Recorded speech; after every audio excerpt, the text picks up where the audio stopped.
lecture number 19 of the course of basic electronics. In today's class we are going to start with current mirrors. First of all, we will be studying MOSFET current mirrors and we will also be studying BJT based current mirrors. So let's start with the MOSFET based current mirrors. Before we start with the actual topic, let us see what current mirrors actually are and why are they needed. First of all, if you can recall, we have studied multiple circuits of MOSFETs in which the biasing or the application of supply voltage was done through voltage divider, either the usage of two power supplies, current source, etc.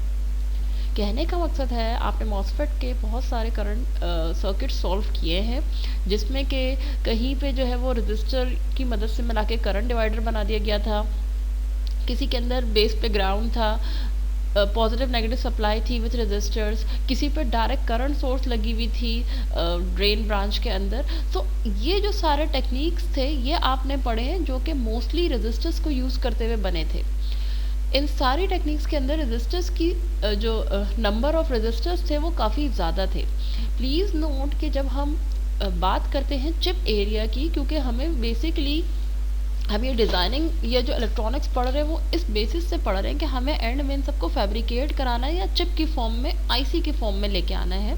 तो इसका मतलब है if we make use of large number of resistors then actually on the chip a resistor occupy a very large space, therefore it is not feasible to use resistors on a chip. ठीक है, जब हम इसको fabricate कराएंगे, IC की form में बनाने की कोशिश करेंगे, तो अगर हमारे सर्किट के अंदर रेजिस्टर्स बहुत ज़्यादा होंगे it will be occupying more and more area. तो इसका मतलब है we should try to have any other method which can not only do the biasing but also have less space consumption. तो अब क्या इसका सोल्यूशन है वो देखते हैं. इसके अलावा रेजिस्टर्स के अंदर जो टॉलरेंसेस लेवल होते हैं, यानी कि रेजिस्टर्स की वैल्यू के अंदर बनने के बाद, फैब्रिकेट होने के बाद एक्चुअल वैल्यू से चेंज होने के चांसेस होते हैं. फॉर एग्जांपल एक रेजिस्टर आपने 15 किलो ओम्स का बनाया लेकिन वो फैब्रिकेट होने के बाद 15.001 किलो ओम्स का बना या 15.2 किलो ओम्स का बना. कहने का मकसद है it is difficult to have exact value of resistors. ऐसा नहीं है कि नहीं बन पाते हैं, लेकिन आपको पता है कि जब एक चीज़ आईसी के अंदर बन रही है, यानी कि आईसी चिप की फॉर्म में आपको मिल रही है, तो जब वो फैब्रिकेट होती है तो in order to have a more accurate resistor value उसके ऊपर ज़्यादा फैब्रिकेशन के प्रोसेसेस करवाने पड़ते हैं जो कि उस आईसी को एक्सपेंसिव बना देते हैं.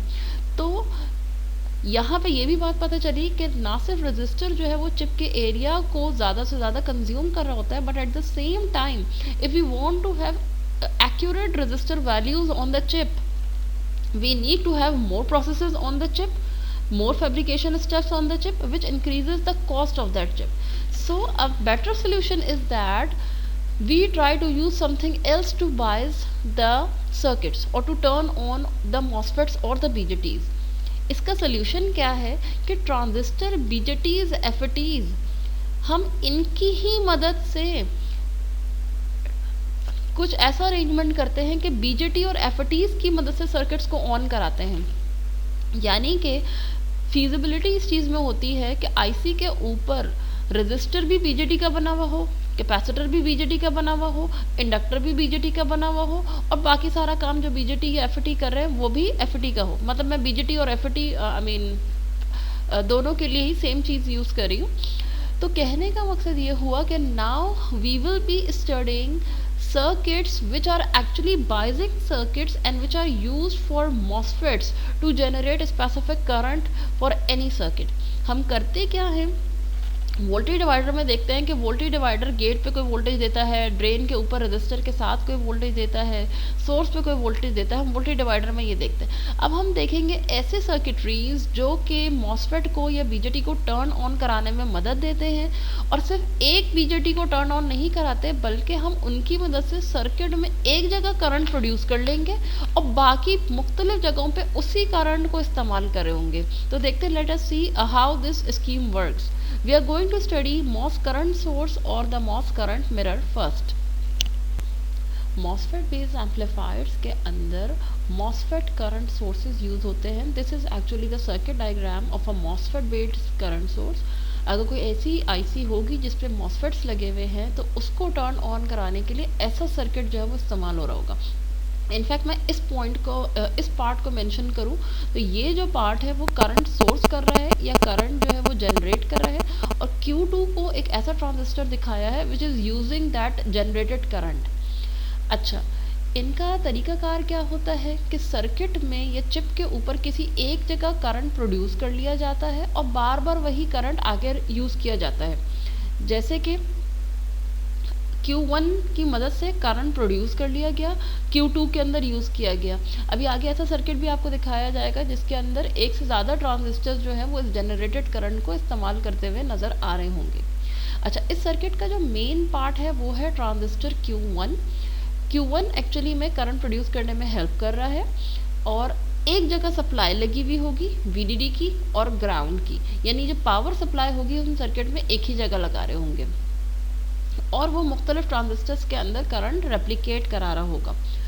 Q1 जो ट्रांजिस्टर मेन ट्रांजिस्टर होगा उसका गेट और ड्रेन आपस में शॉर्टेड होंगे.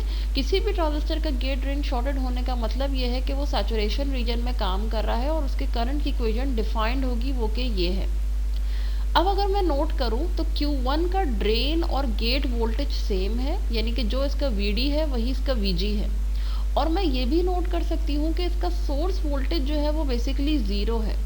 तो VGS और VG बराबर होंगे और VDS और VD बराबर होंगे. इसलिए बराबर होंगे, ये मैंने यहाँ लिखी हुई है सारी चीज़ें, क्योंकि सोर्स का वोल्टेज ज़ीरो है.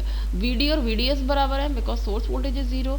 VG और VGS बराबर है because the source voltage is zero. At the same time gate voltage 1 और 2 भी दोनों बराबर होंगे. They both will be same because they are actually shorted with each other. तो मुझे ये पता चला कि VGS1 और VGS2 या जो VG2 है ये सब आपस में बराबर हैं. Gate voltage of 1, gate voltage of 2 और VGS1 VGS2 ये सब कुछ आपस में बराबर है. ये सारी इक्वेशंस मैंने यहाँ पे इक्वालिटी के साइंस लिख दिए हैं. अब अगर मैं आई रेफरेंस करंट की बात करूं तो क्या मैं कह सकती हूं कि ये ओम्स लॉ के हिसाब से VDD minus the drain voltage divided by R होगा. ये यहाँ पे लिखा हुआ है. मुख्तलिफ इक्वेशंस बन सकती हैं इस ड्रेन वोल्टेज के लिए. Instead of writing VD1 I can write it as VG1, VDS1, VGS1 भी लिख सकती हूँ. इवन मैं यहाँ पे VGS2 भी लिख सकती हूँ. एक ही बात है. क्यों लिख रही हूँ? क्योंकि ड्रेन वोल्टेज और गेट वोल्टेज जो है वो 1 का और 2 ट्रांजिस्टर का दोनों का आपस में शॉर्टेड है, जॉइंड है. ठीक है, तो आई can right all these different equations for writing I reference. एक ही बात है. अब एक चीज़ ये देखें कि हमें ये पता है that there is no current going into the gate of the MOSFET. Gate के अंदर तो कोई करंट नहीं जा रहा होता ना यहाँ पे कोई करंट जा रहा है. इसका मतलब है यहाँ से यहाँ पे जो कनेक्शन हुआ हुआ है गेट और ड्रेन को ज्वाइन करने का, इट हैज़ नो करंट. तो अब इसका मतलब ये है कि जब यहाँ कोई करंट नहीं जा रहा तो can I say that the value of the I reference and ID1 will be same? Yes, definitely they both will be same. तो मैंने अगले स्टेप में लिखा कि आई रेफरेंस और ID1 जो है वो बेसिकली सेम होंगे. ठीक है, आई रेफरेंस बेसिकली वही करंट होगा जो मॉसफेट के ड्रेन में फ्लो हो रहा होगा.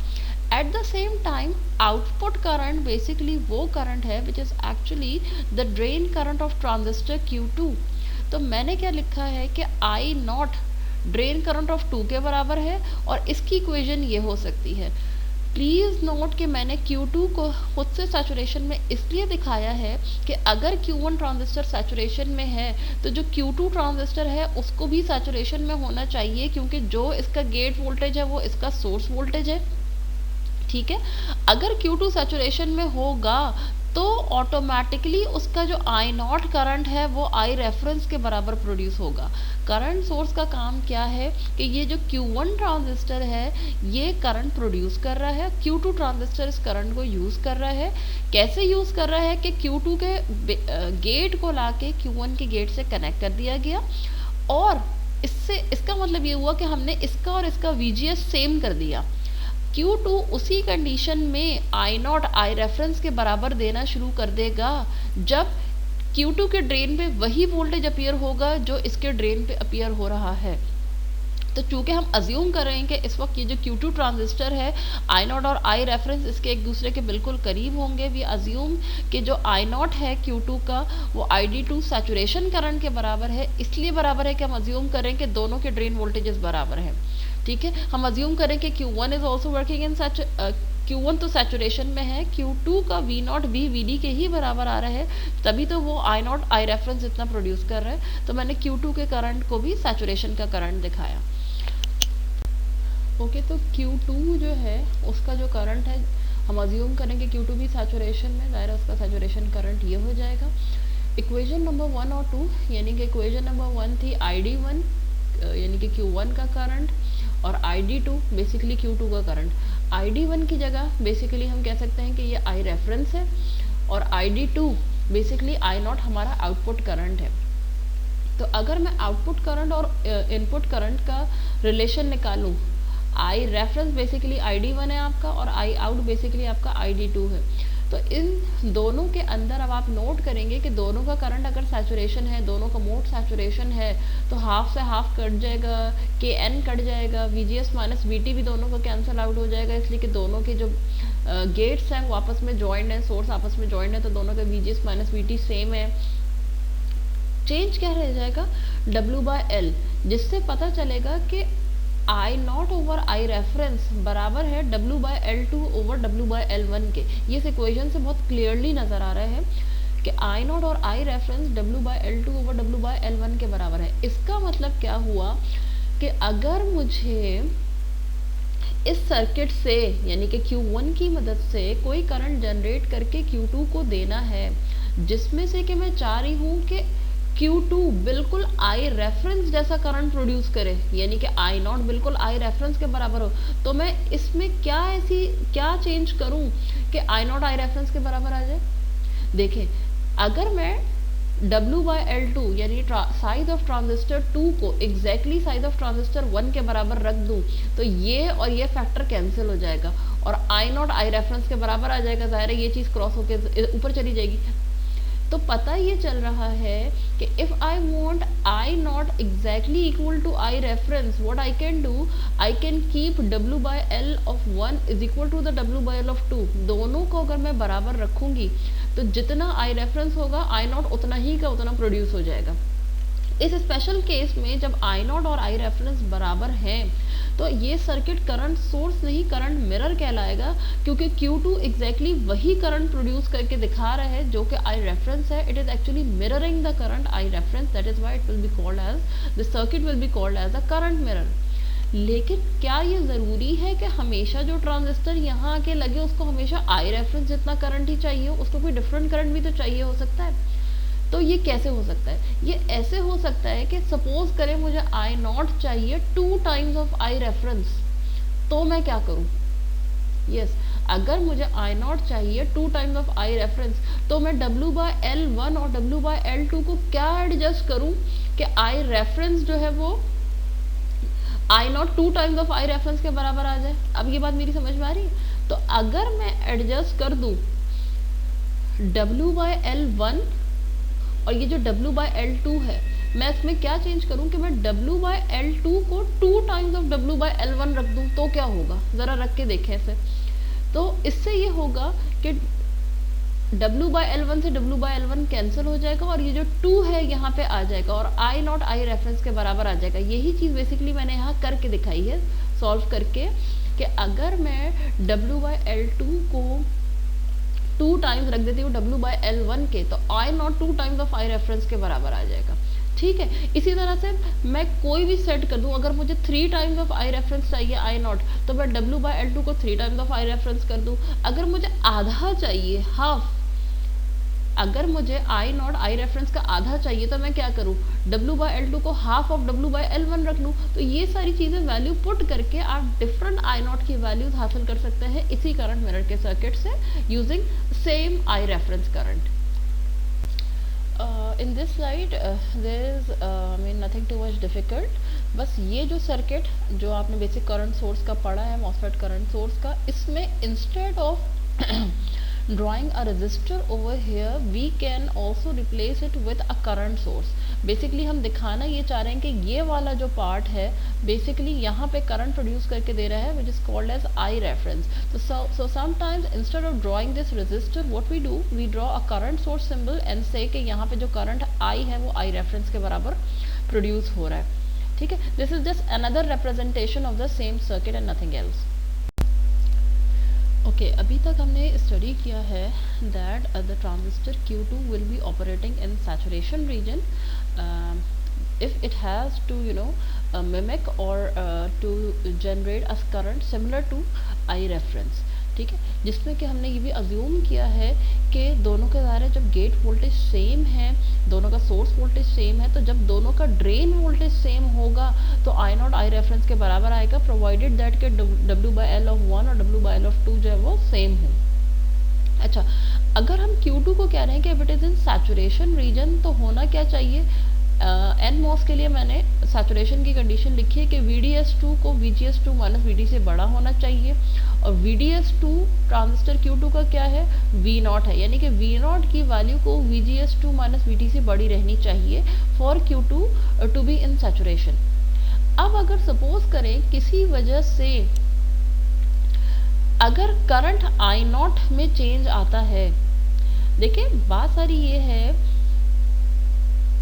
कि अगर किसी वजह से आउटपुट का वोल्टेज चेंज होता है, क्योंकि देखें Q2 वो सर्किट है जिसके लिए करंट प्रोड्यूस किया गया था. इस बात की कोई गारंटी तो नहीं है ना कि यहाँ पर वोल्टेज जो यहाँ आके अगला सर्किट लगना है जो कि बेसिकली उतना ही आउटपुट वोल्टेज प्रोड्यूस करके दे जितना कि यहाँ के ड्रेन पे था, Q1 के ड्रेन पे था. ज़रूरी तो नहीं है कि हमेशा जो है जो सर्किट आके यहाँ पर लग रहा हो वो हमेशा Q2 के ड्रेन के ऊपर उतना ही V0 प्रोड्यूस करे जितना ड्रेन वोल्टेज ऑफ 1 हो. तो कहने का मकसद है कि अगर V0 वोल्टेज में वेरिएशन आती है तो इसका मतलब है ये करंट चेंज होगा. अगर V चेंज हो रहा है तो ये I चेंज होगा. अब बात ये है कि चूंकि Q2 ट्रांजिस्टर सैचुरेशन में है और हम कह रहे हैं कि ड्रेन वोल्टेज के चेंज होने से करंट चेंज हो रहा है. प्लीज नोट दिस, आपने स्टडी किया है कि सैचुरेशन रीजन में the current of a transistor MOS transistor remains constant. अब आप ये कह रहे हैं कि अगर ये वोल्टेज चेंज हो रहा है V0 तो ये क्यों चेंज हो रहा होगा? क्योंकि यहाँ जो पीछे की सर्किटरी है वो चेंज हो रही होगी. If this voltage V0 changes it will definitely be affecting this I0, drain current of Q2 को वो अफेक्ट कर रहा होगा. तो जब हम ये बात कहते हैं कि ड्रेन वोल्टेज चेंज होने से करंट चेंज हो रहा है किसी ट्रांजिस्टर का, वो भी जो कि ट्रांजिस्टर सैचुरेशन रीजन में है, तो इसका मतलब है उस ट्रांजिस्टर के अंदर चैनल लेंथ मॉड्यूलेशन का अफेक्ट हो रहा है और उसकी रेजिस्टेंस को हमें जो है वो कंसीडर करना होगा. चैनल लेंथ मॉड्यूलेशन अगर याद करें तो यही बताता था कि सैचुरेशन रीजन में करंट जो है आम तौर पे हम अज्यूम करते हैं कि सैचुरेशन रीजन में करंट कांस्टेंट है, लेकिन अगर सैचुरेशन रीजन में करंट कांस्टेंट ना हो, वेरी करे, तो चैनल लेंथ मॉड्यूलेशन की रेजिस्टेंस जो है वो हम कंसीडर करते हैं.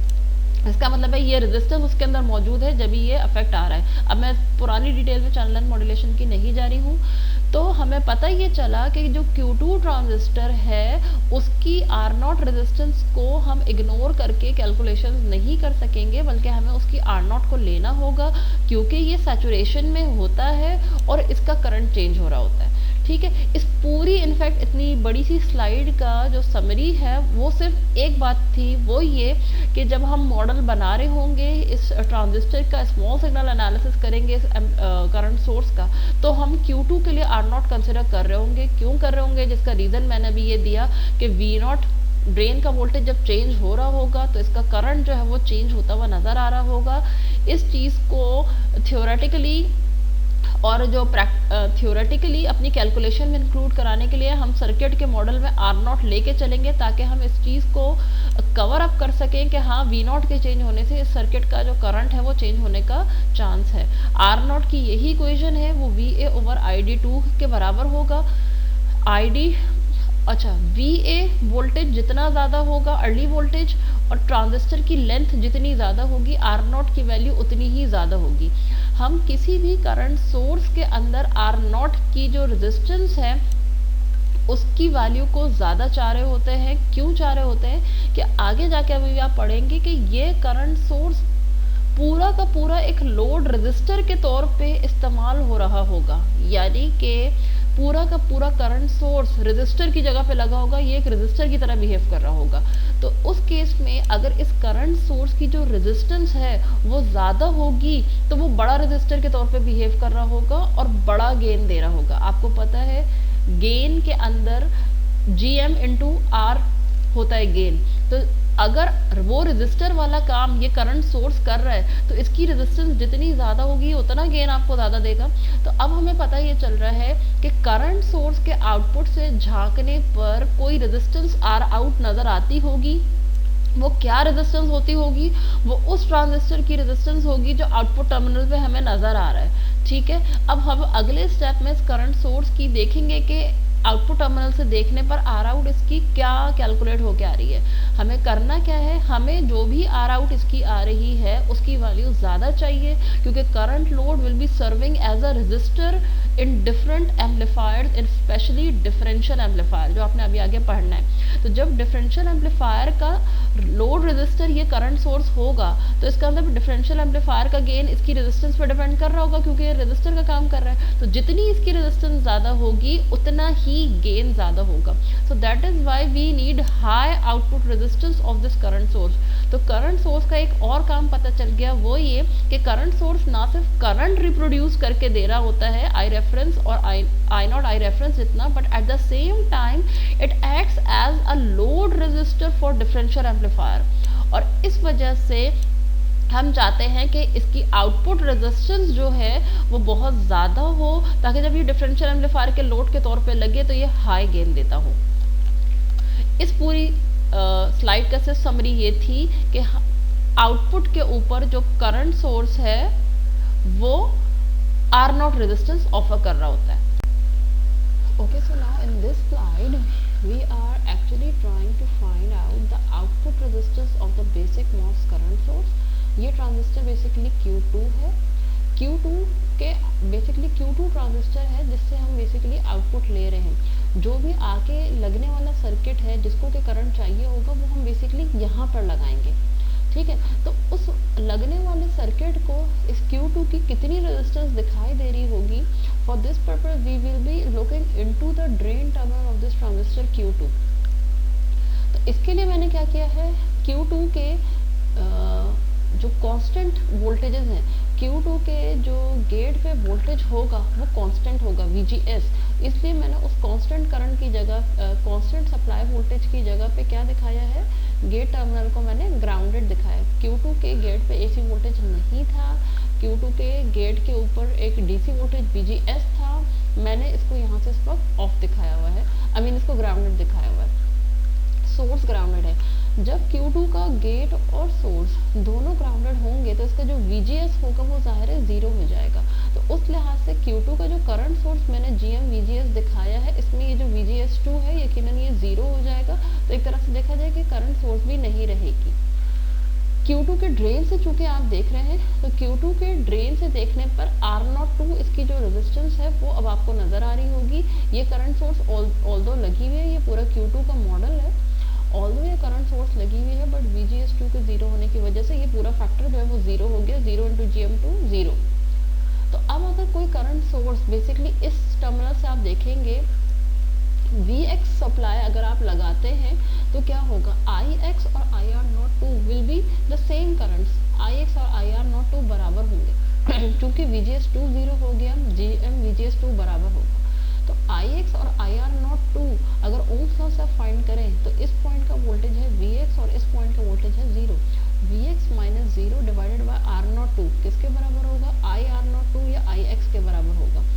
ठीक है, तो Vx ओवर Ix का रेशियो जब आप निकालेंगे तो R आउट आपको ये पता चल रहा है कि R आउट जो है वो तकरीबन R02 के बराबर ही आ रही है, यानी the R0 resistance of transistor Q2। अब हमने we already we have seen discuss that we need a high resistor और high output resistance from the current mirror. हमें ना सिर्फ करंट मिरर से अच्छा करंट रेप्लिकेट कराना है कि I0 I रेफरेंस के बराबर हो या उसका अच्छा मल्टीपल हो, but at the same time we want the output resistance of the current mirror to be high और the current source to be high.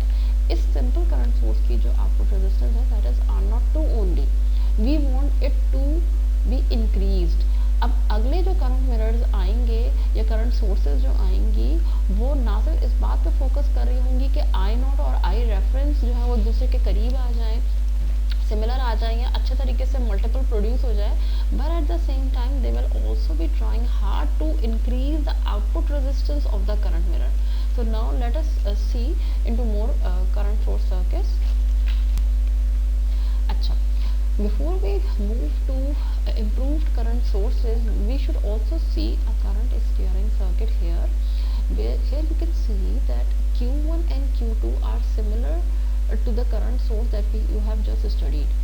देखिए Q1 और Q2 मिलके एक करंट प्रोड्यूस कर रहे हैं आई रेफरेंस, और वो यहाँ पे यूज हो रहा है Q2 के अंदर जो भी सर्किट आके यहाँ पे लगेगा। इसी तरह से Q2 के साथ एक ट्रांजिस्टर Q3 भी लगा हुआ है जिसमें Q2 और Q3 का जो गेट है वो आपस में कनेक्टेड है। तो अब देखें कि ये वाला जो ट्रांजिस्टर था Q1 वो आई रेफरेंस करंट जनरेट कर रहा था। Q2 के अंदर ड्रेन में उतना आई नॉट प्रोड्यूस हो रहा था जितना आई रेफरेंस था अगर W/L1 और W/L2 बराबर होते। यहाँ मैंने Q2 का नाम I2 रख दिया है सर्किट की मुनासबत से। बिल्कुल जो काम Q2 कर रहा है वही काम Q3 भी कर रहा है, क्योंकि Q3 का भी गेट वोल्टेज बेसिकली Q1 के गेट से कनेक्टेड है, जैसे कि यहाँ नज़र आ रहा है। इसका सोर्स -VSS पे है, Q1 का -VSS पे है, Q3 का भी सोर्स -VSS पे है। यानी जिस पोजीशन में एग्जैक्टली Q2 लगा हुआ है Q3 भी एग्जैक्टली उसी पोजीशन पे लगा हुआ है। हम अज्यूम कर रहे हैं कि जो Q2 के अंदर I2 प्रोड्यूस होगा आई रेफरेंस के मुनासबत से, तो Q2 का जो ड्रेन वोल्टेज है और इसका जो ड्रेन वोल्टेज है वो सिमिलर होंगे। बिल्कुल इसी तरह जब हम Q3 और Q2 को कह रहे हैं कि वो एक जैसा काम कर रहे होंगे, तो मैं अज्यूम करी हूँ कि जो Q3 का ड्रेन वोल्टेज होगा और जो Q2 का ड्रेन वोल्टेज होगा वो भी आपस में सिमिलर होंगे, ताकि आई रेफरेंस जो आई रेफरेंस के बराबर आ रहा है उसी तरह I3 भी आई रेफरेंस के बराबर आ सके। ठीक है। अच्छा, अब इन्होंने दिखाया क्या है कि अगर NMOS बेस्ड सर्किट्स को आपने करंट प्रोड्यूस करके देना है एक ही नेटवर्क से, तो आप Q1 के साथ Q2 ट्रांजिस्टर लगा देंगे और ऊपर वो वाला नेटवर्क लगा देंगे। लेकिन अगर आपके चिप के ऊपर PMOS ट्रांजिस्टर्स भी हैं तो उनको ये एक जगह प्रोड्यूस किया वाला करंट उन तक कैसे पहुंचाया जाएगा? तो उन तक पहुंचाने के लिए हम एक और ट्रांजिस्टर लगाएंगे जो कि होगा बेसिकली NMOS। उसके ऊपर देखें, उसके ऊपर हम एक और करंट मिरर लगाएंगे जो कि PMOS ट्रांजिस्टर बेस्ड होगा।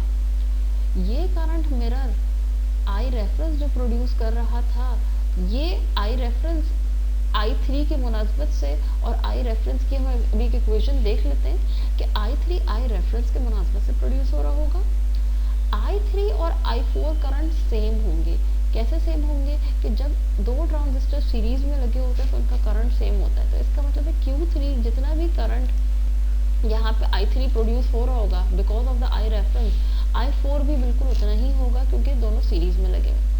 अब अगर आप I4 को देखें तो I4 ट्रांजिस्टर एक तरह से देखें इसका रेप्लिका है। आप इसको देखें, ये इसका गेट ड्रेन शॉर्ट है, NMOS है, इसका भी गेट और ड्रेन शॉर्ट है, ये PMOS है। इसमें जो रेफरेंस करंट प्रोड्यूस कर रहा था आई रेफरेंस, वो एक रेजिस्टर की मदद से प्रोड्यूस कर रहे थे। इस करंट मिरर का जो कि PMOS की मुनासबत से बना हुआ है, इसका जो आई रेफरेंस है वो क्या है?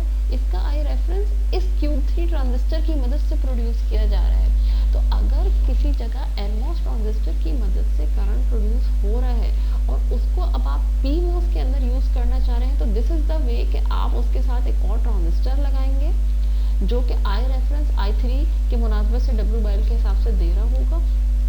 फिर उसके टॉप के ऊपर आप जो है वो PMOS ट्रांजिस्टर बेस जो है वो नेटवर्क लगाएंगे जो कि PMOS बेस्ड करंट सोर्स होगा, और फिर वो जो अगला ट्रांजिस्टर होगा वो यहाँ पे लगते हुए किसी भी PMOS बेस्ड सर्किट को करंट प्रोवाइड कर रहा होगा। So this is how basically current is produced on a chip at one place and it is used at multiple places. अब देखें कि Q1 और Q2 बेसिकली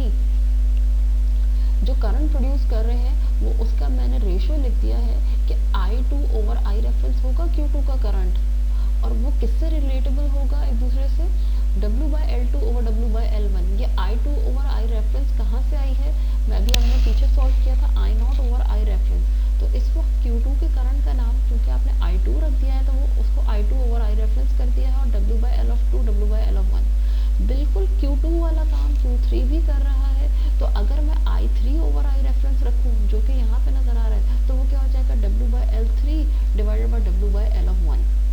अब क्योंकि Q2 और Q3 का करंट I2 और I3 हम अज्यूम कर रहे हैं कि Q2 और Q3 चूंकि करंट ड्रॉ कर रहे हैं, क्योंकि करंट इनके अंदर जा रहा है, ये करंट ले रहे हैं, that is why they are called as sinking transistors. ये करंट को सिंक कर रहे हैं। ये I2 अमाउंट ऑफ करंट जो है वो सिंक कर सकते हैं। Similarly Q3 I3 amount of current sink कर सकता है।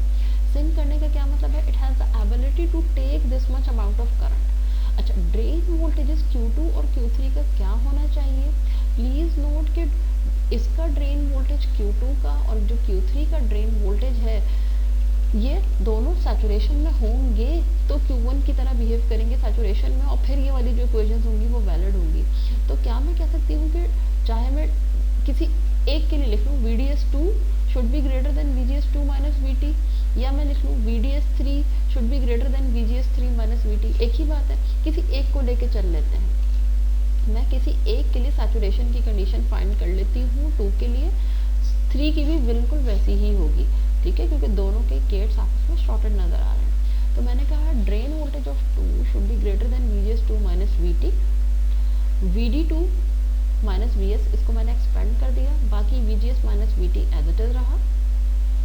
अगले स्टेप में VS2 के टर्म को मैं दूसरी साइड पे ले गई हूँ, सोर्स वोल्टेज ऑफ 2, तो VD2 यहाँ पे आ गया। अब मुझे बेसिकली पता क्या चल रहा है, पता ये चल रहा है कि माइनस VSS जो सप्लाई की वैल्यू है ये, plus VGS1 minus VT, drain voltage of 2 को हर हाल में ये जो उसका जो कुछ भी नेट आंसर निकल रहा है इससे ज़्यादा रहना होगा, ताकि जो Q2 ट्रांजिस्टर है वो सैचुरेशन में रह सके और इसकी इक्वेशन को या उसके करंट को ये इक्वेशन गवर्न कर सके। बिल्कुल इसी तरह VD3 के लिए भी है कि देखिए VD3 में भी जो मैंने यहाँ पे VGS2 लिखा हुआ है, मैंने VGS2 की जगह अगले स्टेप में VGS1 लिख दिया। ऐसा मैंने क्यों लिखा है, क्योंकि गेट वोल्टेज ऑफ 2 और gate voltage of 1 they are actually shorted together. जो VGS2 है वही VGS1 भी तो है। तो यही आखिरी इक्वेशन पूरी की पूरी मैंने ट्रांजिस्टर 3 के लिए भी लिख दी है। मैंने कहा है VD3 भी बिल्कुल यही होगा, इसलिए कि VD3 का यानी जो ट्रांजिस्टर 3 है इसका भी तो देखे ना, गेट वोल्टेज बराबर है Q1 Q2 के, और इसका भी सोर्स वोल्टेज वही है जो Q1 Q2 का है। तो इसका मतलब है चाहे मैं VD2 के लिए एक्सप्रेशन लिखूं या मैं VD3 के लिए एक्सप्रेशन लिखूं, this is actually the same. उसमें भी यही VGS1 आएगा, यही VT आएगा, माइनस VSS आएगा। तो VD2 हो गया या VD3 हो गया, इन दोनों को इस पूरे के जो भी रिजल्टेंट वोल्टेज है उससे ज़्यादा रहना होगा, so that it can stay in the saturation region.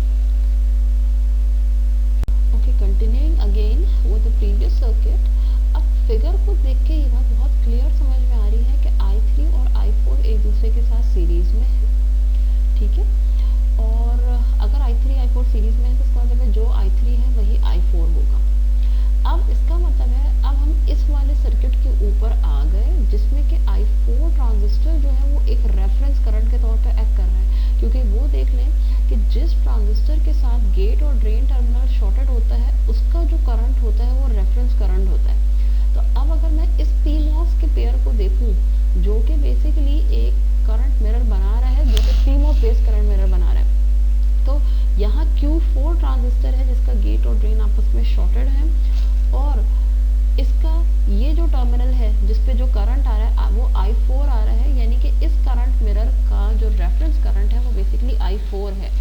तो अगर मैं I5 के लिए एक एक्सप्रेशन लिखना चाहूँ तो वो क्या होगी, वो I5 over I reference of this PMOS जो कि I4 था बराबर होगा W/L5 ओवर W/L4 के, ठीक है। तो ये बेसिकली बताया आपको सिंपल तरीके से ये गया है कि this is how basically current is generated at one place and replicated at multiple places, कि Q2 में इस्तेमाल हुआ, Q3 में इस्तेमाल हुआ और Q3 में ऐसे इस्तेमाल हुआ कि वहाँ से PMOS बेस्ड सर्किट्स को भी जाने लगा।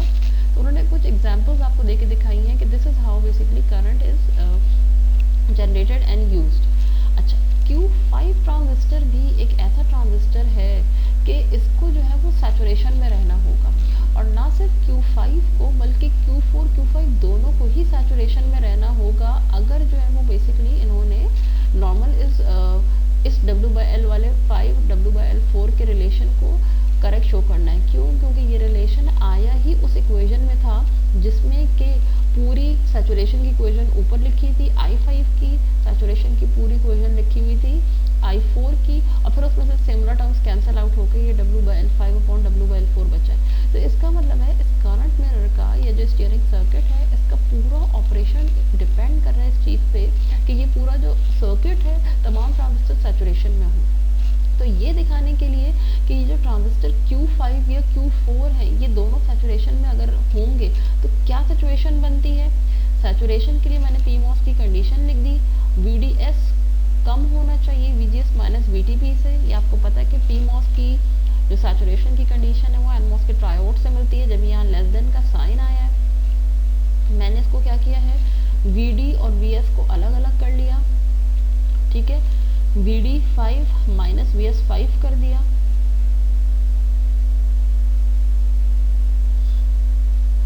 अच्छा, VS5 यहाँ पे कर दिया मैंने इसको, ठीक है।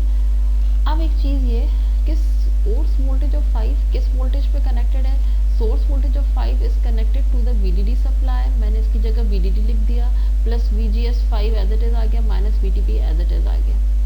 थोड़ा सा ये इक्वेशन जो हमारे पास आई है it is not exactly matching the equation present in the book, that is Y I have done a slight change कि क्या मैं VGS को माइनस VSG लिख सकती हूँ।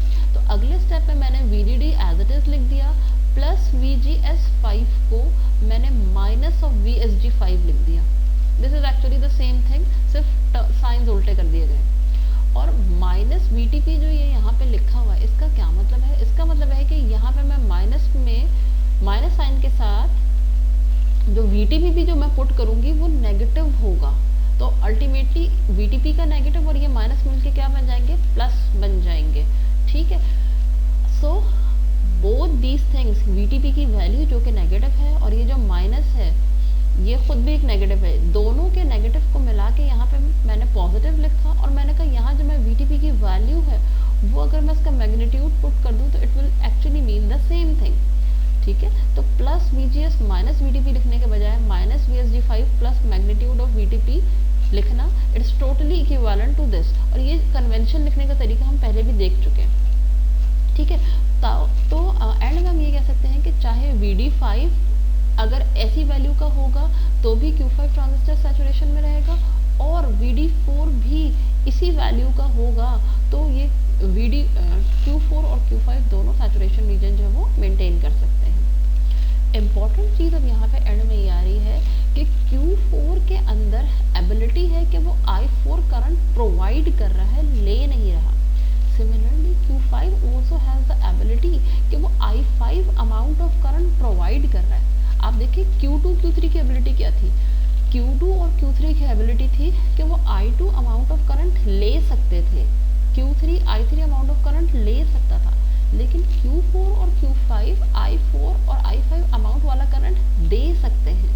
सो वो ट्रांजिस्टर्स जो स्पेसिफिक अमाउंट ऑफ करंट दे सकते हैं they are called as sourcing, they are called as to be sourcing the current. ये करंट को सोर्स कर रहे हैं, सिंक नहीं कर रहे। जो करंट ले रहे होते हैं वो सिंक कर रहे होते हैं, और जो ट्रांजिस्टर्स करंट दे रहे होते हैं किसी अगले सर्किट को, यानी आके यहाँ पर अगर कोई सर्किट लगेगा तो Q5 उसको करंट प्रोवाइड करेगा, इसका मतलब Q5 उसमें करंट सोर्स करेगा। तो that is why Q5 is also called as the current sourcing transistor.